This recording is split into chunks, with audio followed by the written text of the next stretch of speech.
Hello viewers, my name is Arvind. I'll be teaching you today how to create a Linux instance and how to authenticate it and how to create AMI using AWS EC2 instance. So first let me show you this is the homepage where you can see all the services of AWS, and here we're going to select EC2 instance.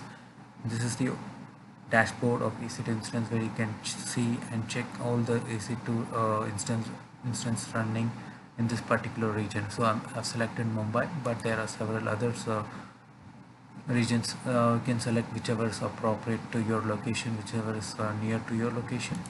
And so I'm gonna select instances here. So first we're gonna launch a new Linux instance.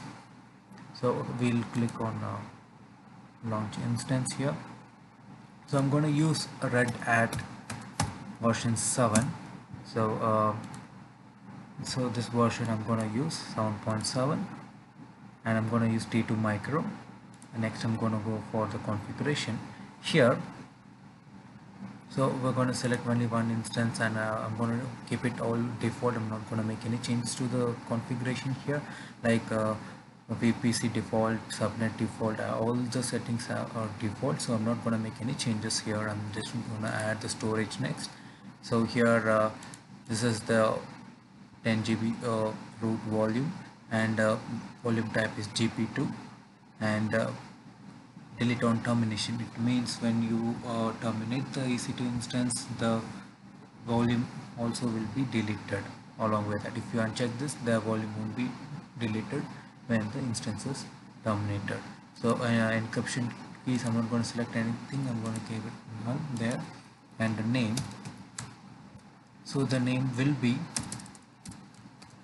I'm just going to give a tag name of RHEL Linux 001. This is just for our purpose to differentiate, and this particular tag will be useful in other using other services as well. So for now, just I'm gonna give it as name as RHL. You can give anything, any value over there. So RHL and just the name RHL Linux, I'm gonna give it to the security group name as well.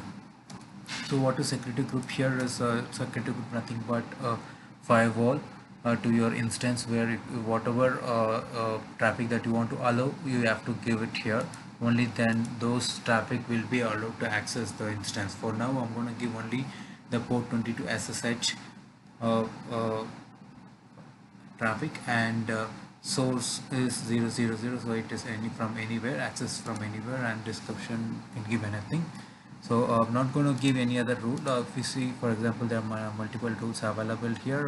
You can select what appropriate rules that you require and the port that you require for your purpose, but here we require only port 22 to access the Linux instance. Review.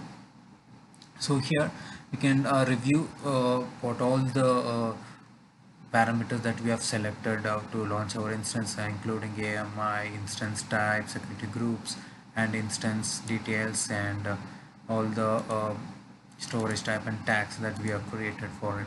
So here security groups, you can attach one single security group to the multiple instance, so that won't be a problem. You can use the same security group.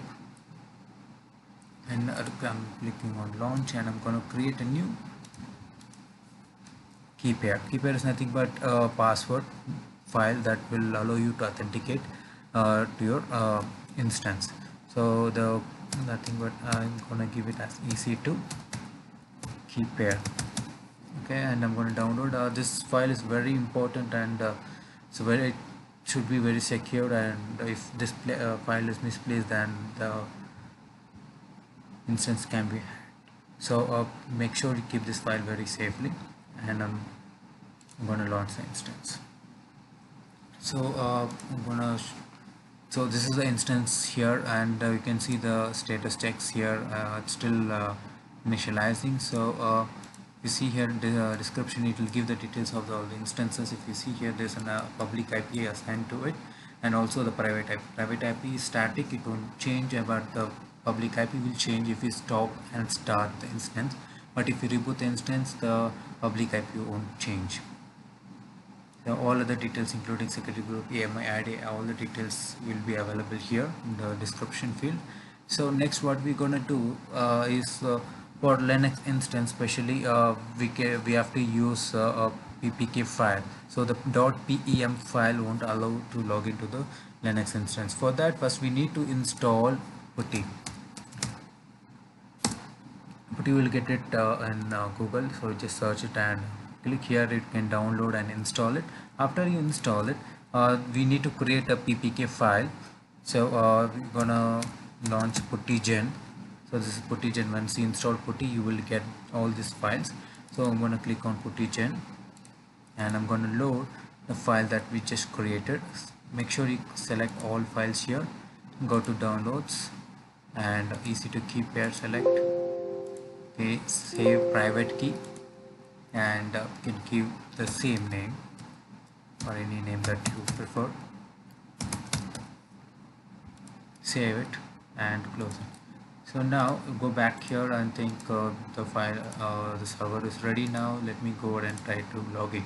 So put your IP address here and port 22. Not make any changes over there. On the left hand side column under connection you can see SSH here.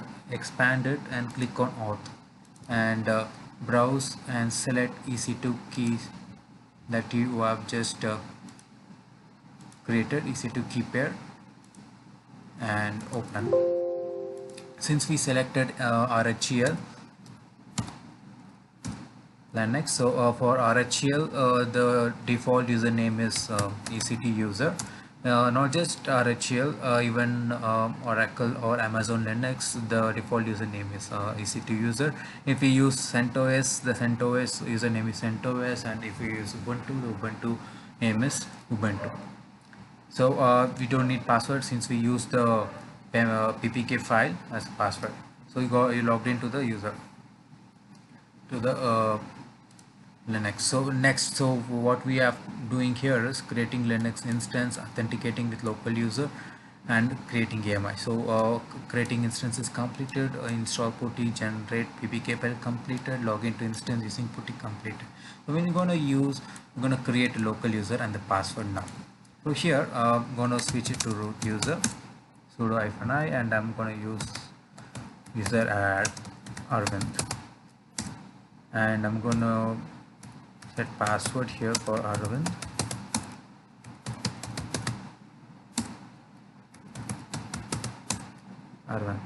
So it didn't match. Let me try again. Okay, updated successfully. So you logged in, yeah, created the user and you used EC2 user as a login. So if in case if you want to use any local user as a login credential, so we can create a user and you can set the password and you can use. But there's something that we need to do before we go ahead and access the server with the username and the password. So let me just try here. What happens if we just created the user, right? So let me just try to log in with the user that we just created. Let me see what happens now. Arvind, if you see you got an error, no supported authentication method available. That is because so there is something called SSHD config file that you need to edit, and you need to restart the service. For that only then it will allow you to log in, and also you need to enable the password authentication. So these are the two steps that you need to do in order to log into the Linux instance using password and username. So first let's go to etc and SSH. Here you need to find SSHD config file. So using vi SSHD config, here there's a line which you need to make changes to. So the file the name is password authentication yes, and put a comment to password authentication no. So this is the change that you need to make in the SSHD config file. After this, save :wq, and after this you need to restart the service. So for that you can use service sshd restart. You can also use systemctl if you prefer with that. So, okay, so the service is restarted. So now we can check by logging into the server with the username and the password. So let me just try now. ARAVIND. So ARAVIND.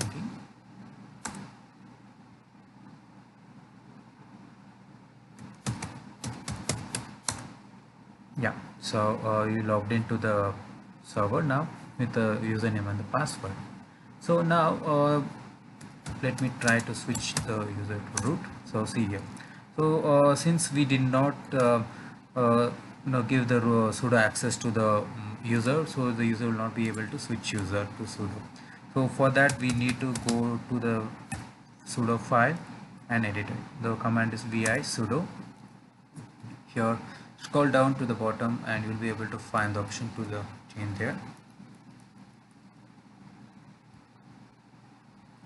You can see here. So just enter the name of the user and select this no password all. The reason why we are selecting no password all is for when we switch the user, we don't want I don't want to user to enter the password every time we switch the user to root.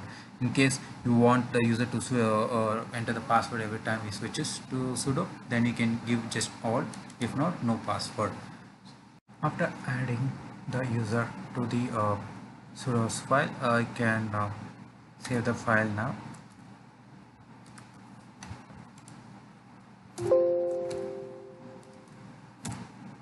Okay, so now we can go ahead and try to switch the user to root user and check now. So let's try to log in back to the server.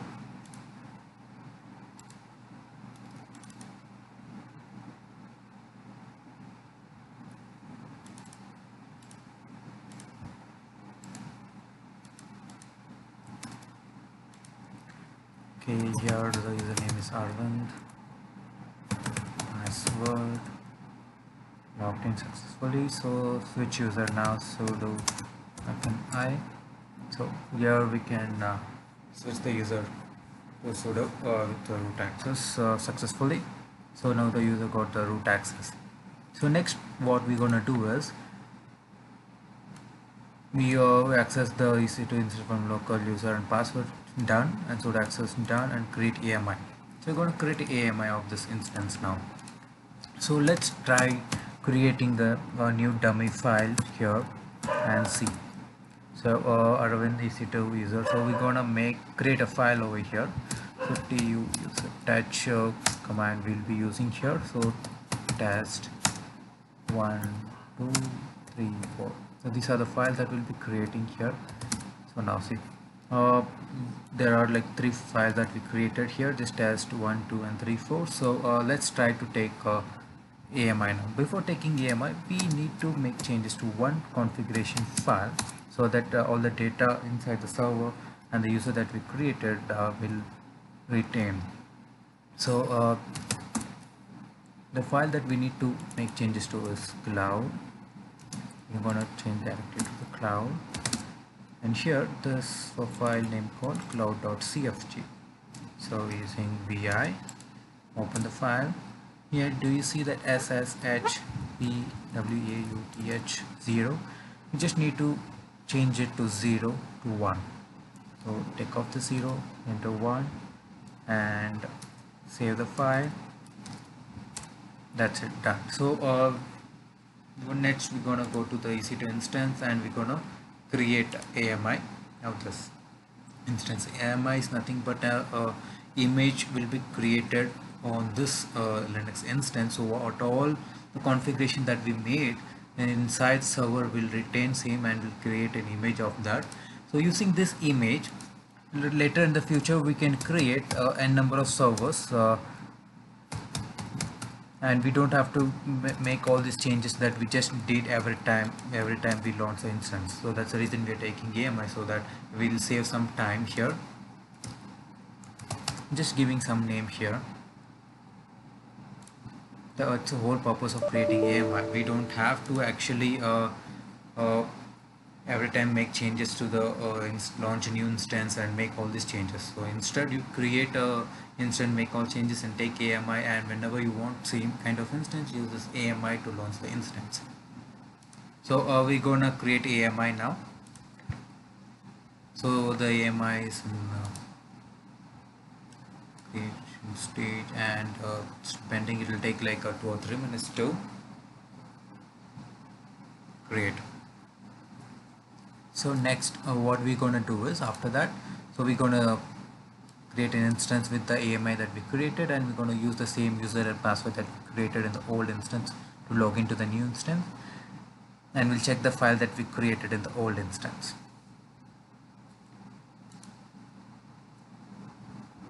So the AMI is available now, so let's go ahead and now launch an instance of that AMI. We're gonna so the AMI is already selected, so the instance type is T2 micro, and all other settings configuration will be the same. The tag name, I'm gonna give it as or HEL AMI 001, since we created the instance using an AMI.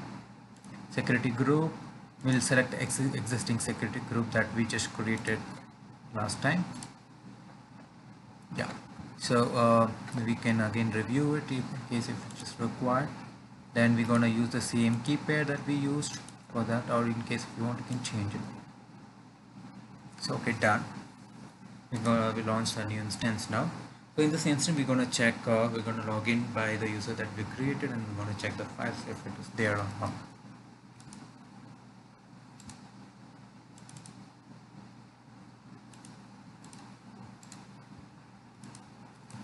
So it's going to take a few minutes here to log in. Just check here the status. Yeah, the instance status is running. Let me just go ahead and try to launch.